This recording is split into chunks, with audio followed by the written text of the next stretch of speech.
Hello pony people, my name is Frankie, most of you would know me as Et Nogard, and I'm going to take you a little tour round part of my collector's cabin.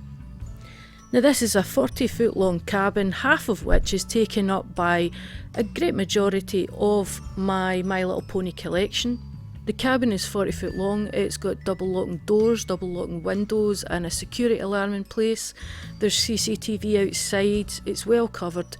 I'm pretty sure that my ponies and my other collections are safe down there. There's also heaters in place so that nothing gets damaged in the winter. Although I did have a burst pipe last year, which was unfortunate, but luckily enough nothing got damaged. I've been collecting My Little Pony for many years. I gave a lot of my ponies away when I was a teenager to a friend's younger sister who was desperate for them, and I regretted giving them up. I found a moonstone at a car boot sale years ago, and I decided I had to start collecting them. I pretty much set out to try and buy every single pony I possibly could. You're not going to see the entire collection today. There's still quite a fair bit of it boxed up in the house and the loft. This cabin was put in place 2 years ago and I'm still working on it. I have a number of Nirvana ponies that I absolutely love. I've got ones from Peru, Argentina, France, Mexico, Brazil. Some of my Nirvana ponies are a little bit worse for wear, but they're mine, and not everybody can have a perfect pony, and every pony is most welcome here at the Dragon's Den. I absolutely love the Argentinian ponies, the RG ponies. They're my absolute favourite, and I don't know why, I couldn't even tell you why, but I've always been drawn to them. I've always liked the French ponies as well, simply because of their foot stamps. I love that little circle. I don't know why, I just do.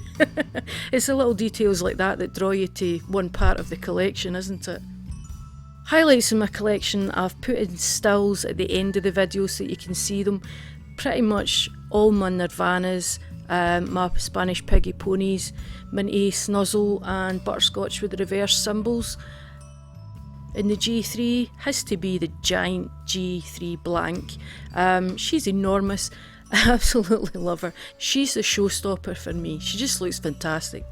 I've also got Rosie Posey. I was very lucky to purchase her from a fellow collector a couple of years ago, and she sits nice on the shelf. I've got a couple of the super long hair G3s that are very hard to get hold of, and they're mint in box, which is a bonus. Recently I get into collecting custom ponies. I don't have a great deal of them, but the ones that I do have I love. And there's a fair few of them have came as presents from friends, and they hold a special place in the cabin. The other ones that I like are high quality G1 ponies or HQ G1 ponies. They're made by Clipper or Daniel in America. I like these ponies because you know nobody's ever touched them before. They're brand new.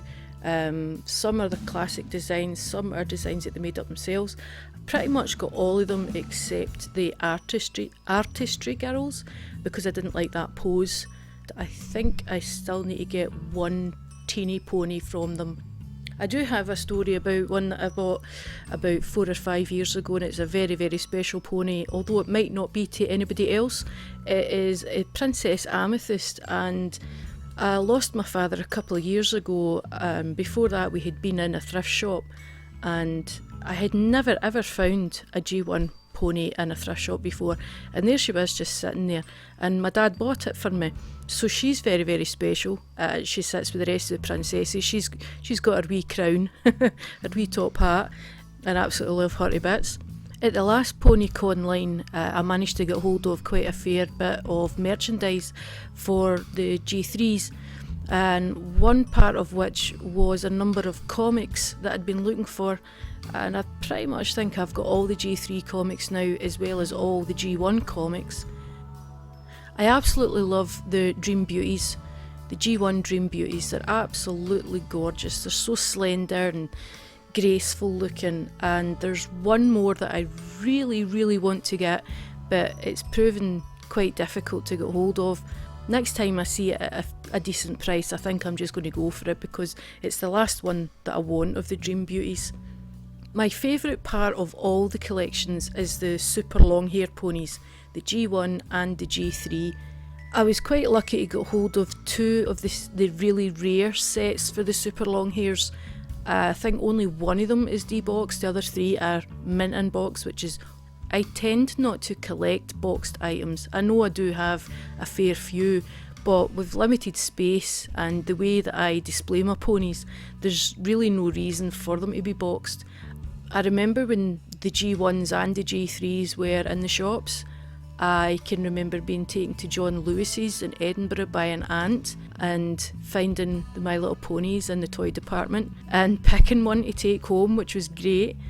And when the G3 ones were released, I remember I went into just about every supermarket I could get into in order to get as many of the collection as I could. I don't remember G2 being in the shops. I don't know if I seen them and didn't like them. They're not my favourite generation, although I do have quite a few of them as well.